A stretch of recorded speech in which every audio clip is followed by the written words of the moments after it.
Rafael Spaca. E aí, Lelô? Legal, tudo bom? tá aqui, cara. Spaca, Lelô? Spaca é quebra. Quebra? Quebra. Ah, é? Spaca tudo, quebra Spaca tudo. tudo. É verdade, Spaca tudo. Olha, eu ouvia isso Quebra quando era tudo. pequeno, dos meus avós italianos, Quebra né? tudo. Menino, qual é a tua relação tão forte assim com o pessoal dos Trapalhões? Você já escreveu? Esse aqui é o segundo? Você disse?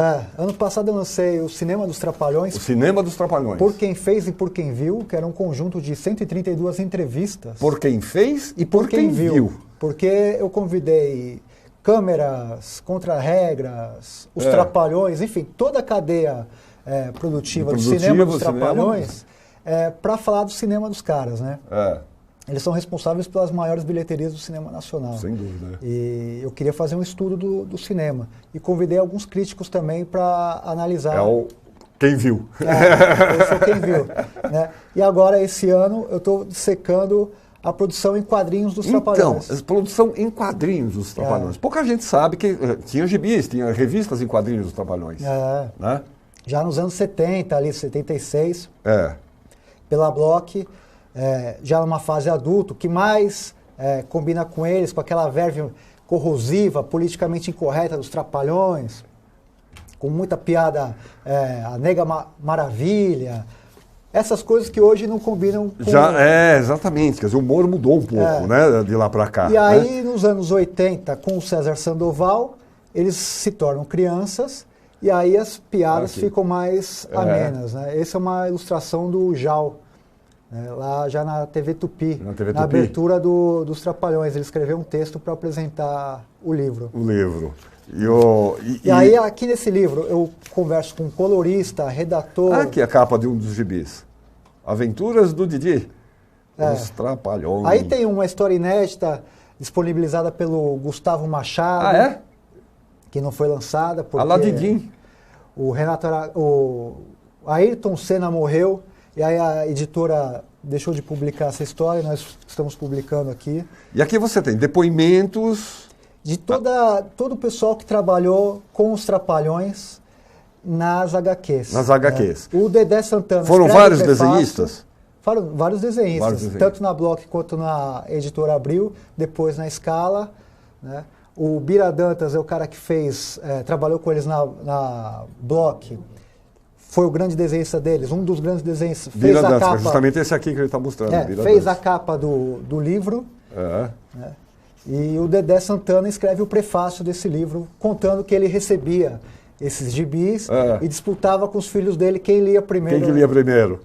Então tem bastante. Durou bastante tempo esses gibis? Foram publicados durante muito tempo? Olha, foi de 76 a 94. Poxa, né? Então, 20 anos praticamente. É uma produção que não foi efêmera, marcou época. Na produção nacional só perdia para a Turma da Mônica, mas ganhava, por exemplo, dos quadrinhos da Disney. Então eles marcaram época, inclusive nas HQs. É um fenômeno, né? Os Trapalhões é um fenômeno realmente muito forte, né? Que está no imaginário de todo mundo até hoje, embora eles já não estejam mais trabalhando, né? Eu falo que é o seguinte, não tem um paralelo no mundo em relação a grupo de humor com os Trapalhões. Na televisão eles duraram décadas, no cinema, décadas, nas HQs, décadas.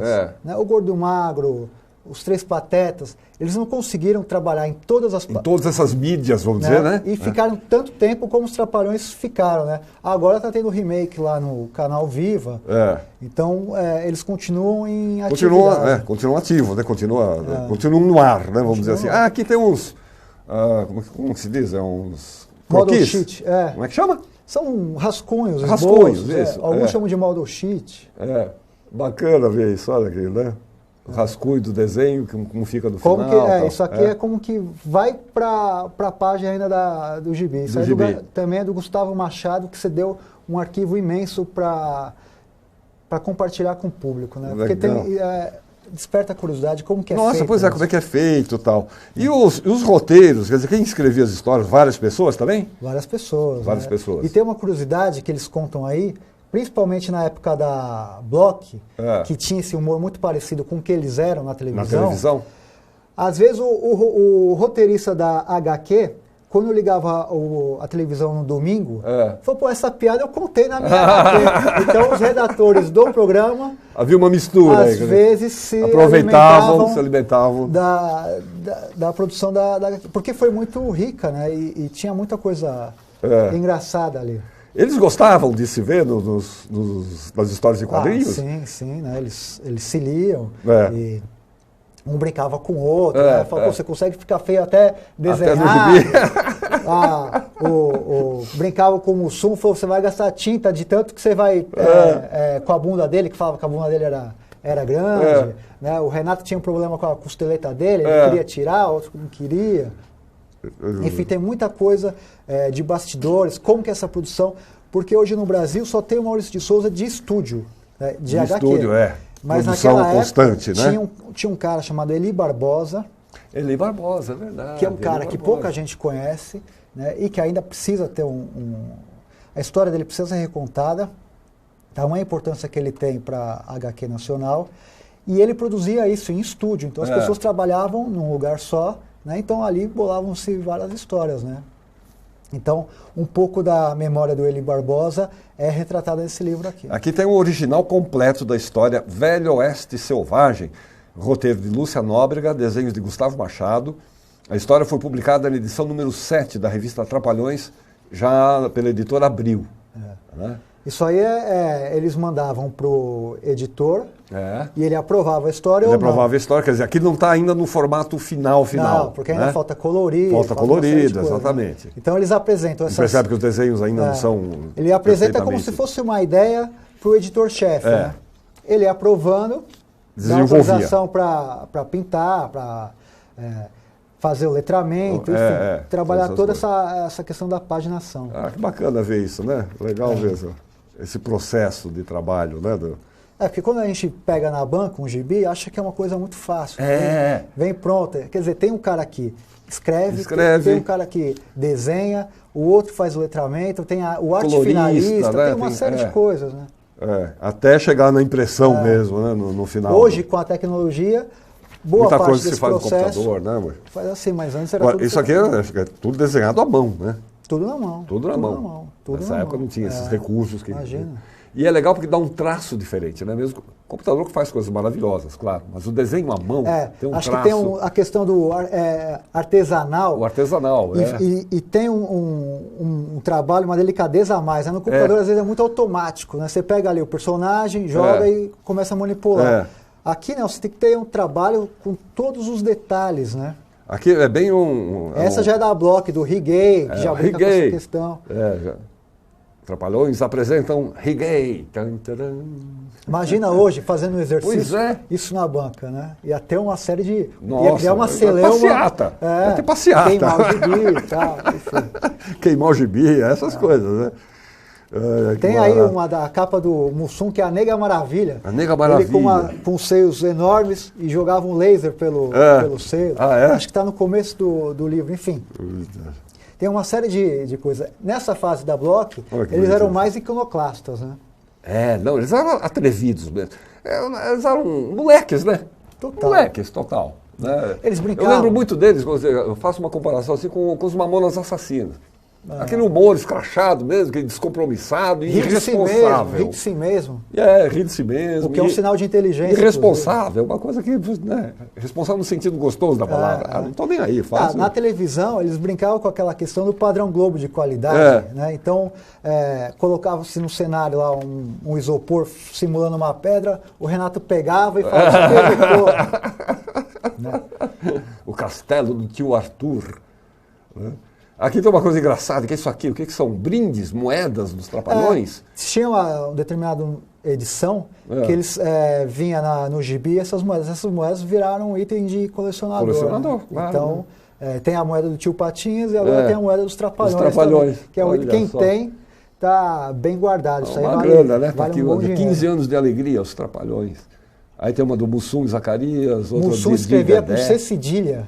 Depois que Mussum mudou... escrevia com C cedilha, olha aqui. E quem deu o apelido do Mussum foi o Grande Otelo. Grande Otelo? Pô, você parece o Mussum, que é um pássaro negro, né? E aí ficou Mussum. Olha que barato, né? Que legal. E essa aqui tem uma outra história aqui. Essa é a história inédita que o Gustavo Machado generosamente cedeu. Opa, peraí. Antes disso, o que é essa loucuras do Mãozinha? Isso foi já na fase da editora Scala, que ficou só o Renato Aragão. Ah, tá. Que não foi uma fase de muito sucesso, mas como é uma tem a HQ... Livinha e o Mãozinha. Como é HQ, eu também resolvi falar, mas só para registrar. Para registrar. Né? A Lívia é a filha dele. Amigos, a filha dele, né? E Mãozinha, do Mãozinha. Não fez muito sucesso, mas está sendo contemplada também. Não, mas você está falando dessa história que é inédita. Essa, ele faz uma paródia daquela rixa que tinha o Ayrton Senna com o Alain Prost. Né? E aí, era para ser lançada essa história, e o Senna morreu naquele acidente, no trágico acidente. Tem um carrinho de bebê aqui, Fórmula 1, né? Um carrinho de bebê Fórmula 1, olha só.